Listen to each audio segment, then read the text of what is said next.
Quand tu fais la rétrospective, en vrai, le bilan 2025 de Central C, il est très très bon.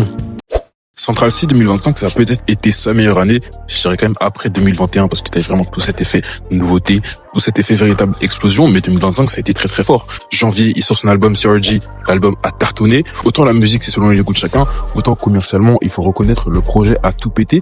Il a pas fait des ventes de fou en première semaine. Mais en tout cas, la critique générale, globale, a été vraiment satisfaite du projet. Il y a eu de très bons feats. L'album a plutôt bien marché sur la durée. Donc, respect à cela. Un très bon feat avec Dave.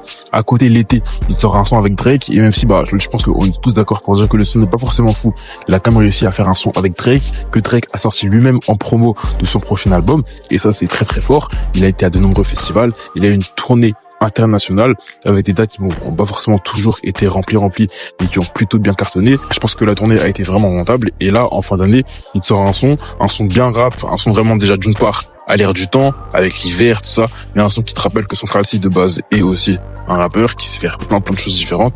Ce qui fait qu'au final, le bilan de son année, c'est un bon 8 sur 10. Il a vraiment fait ce qu'il fallait d'un rappeur.